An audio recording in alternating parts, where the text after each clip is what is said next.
নির্লজ্জ একটা প্রজন্ম যারা যুদ্ধ চলাকালীন ইহুদিদের পক্ষে কথা বলেছে। আল্লাহ পাক হেফাজত করেন আমাদেরকে এই ফিতনা থেকে। মুহাক্কিক আলেমদের সাথে পরামর্শ করে দিন পালন করবেন, আল্লাহ পাক তৌফিক দান করেন, আমিন।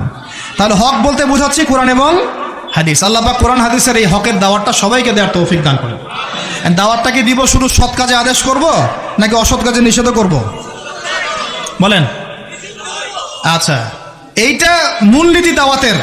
শোনেন, এই কথাটা ভালো করে শোনেন। আল্লাহর নবী সাল্লাল্লাহু আলাইহি ওয়াসাল্লামের চেয়ে ভদ্র কোনো মানুষ ছিল? আসবে?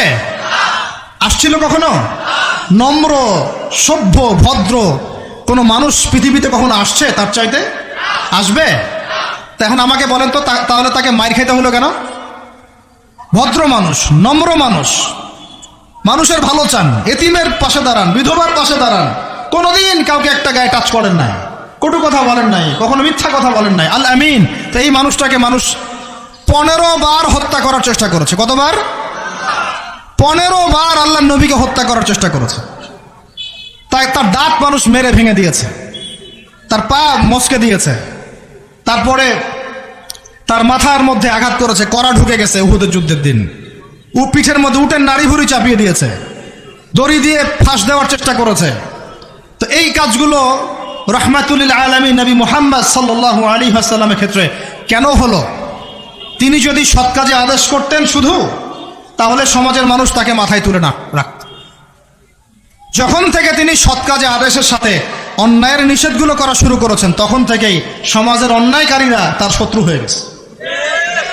আল্লাহ পাক আয়াত নাজিল করলেন, কুল ইয়া আইয়ুহাল কাফিরুন, বলো হে কাফের, লা আ'বুদু মা তা'বুদুন, তোমরা যার ইবাদত করো আমি তার ইবাদত করি না। ওয়ালা আনতুম আ'বিদুনা মা আ'বুদু ওয়ালা আনা আ'বিদু মা আ'বাদতুম ওয়ালা আনতুম আ'বিদুনা মা আ'বুদু লাকুম দীনুকুম ওয়ালিয়া, তোমাদের দিন তোমাদের, আমার দিন আমার। এখন আমরা কি করছি জানেন? সমাজে আমরা সত্য মিথ্যা, হক বাতিল, নোংরা পরিষ্কার সব একসাথে করার চেষ্টা করতেছি। এটা হবে না কখনো। সত্য মিথ্যা, ন্যায় অন্যায় আলাদা হয়ে যাবে ইনশাআল্লাহ, হক বাতিল পার্থক্য হয়ে যাবে ইনশাআল্লাহ। এটাই ইসলাম। অতএব সৎ কাজে আদেশের সাথে সাথে অসৎ কাজে নিষেধও থাকতে হবে। আল্লাহ পাক তৌফিক দান করেন, আমিন। এটা হলো হকের দাওয়াত। 3, 4 ওয়া তাওয়াসাউ বিস সাবর, ধৈর্যের উপদেশ। তো এখন আমাকে উত্তর দেন দেখি, হকের সাথে ধৈর্যের সম্পর্ক কি? বলেন, কে বলতে পারবেন? হকের দাওয়াতের সাথে ধৈর্যের কি সম্পর্ক? হ্যাঁ, মাশাআল্লাহ, ভেরি গুড। যখন হকের দাওয়াত দিবেন, সুরসুরি মার্কা দাওয়াত না, গোলালু মার্কা দাওয়াত না যে সব তরকারি দিয়ে চলে, এমন না। যখন সত্য মিথ্যা স্পষ্ট করবেন আপনি, তখন চতুর্দিক থেকে আপনার কাছে বাধা আসবে।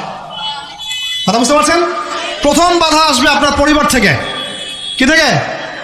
পরিবার, তারপর সমাজ, তারপর আসবে এক শ্রেণীর ধর্মীয় অঙ্গনের এক শ্রেণীর মানুষ থেকে আপনার বাধা আসবে।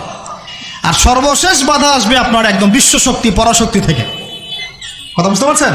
এই 4টা ধাপে বাধা আসে মানুষের জীবনে। প্রথম বাধা আসে পরিবার থেকে, তারপর সমাজ, তারপর ধর্মনেতা, তারপর আস্তে আস্তে দেখবেন ওই বিশ্ব নেতা থেকে বাধা আসা শুরু করে। আল্লাহ নবীর ক্ষেত্রেও তাই হয়েছে, আর নবী ইব্রাহিমের ক্ষেত্রেও তাই হয়েছে আলাইহিম আসসালাম।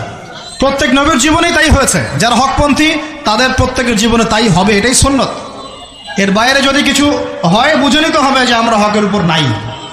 যদি দেখেন যে আপনি মাশাআল্লাহ ইসলামের খুব দাওয়াতি কাজ করছেন, কোনো বাধা বিপত্তি নাই, কোনো সমালোচনা নাই, কোনো নিন্দা, গীবত, তহমত, আগ্রাসন নাই, প্রতিবন্ধকতা নাই, বুঝবেন আপনার দাওয়াত একটা গোলালু মার্কা দাওয়াত। এই দাওয়াতে 1000 বছরও যদি আপনি দাওয়াতি কাজ করেন, আল্লাহর জমিনে দিন কায়েম হবে না, কোনোদিনও না।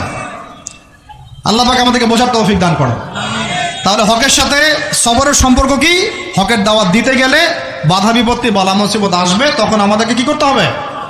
সবর করতে হবে, ধৈর্য ধরতে হবে। এবং এই সবরের উপর ইস্তেকামা থাকলে আল্লাহ পাকের পক্ষ থেকে সাহায্য নেমে আসবে ইনশাআল্লাহ। এখন আল্লাহ পাক কোরআনে আমাদেরকে বলছেন, এই 4টা গুণাবলী অর্জন না করলে তোমরা সবাই ক্ষতির মধ্যে আছো। আল্লাহ পাক আমাদের সবাইকে 4টা গুণাবলী অর্জন করার তৌফিক দান করেন। আল্লাহ পাক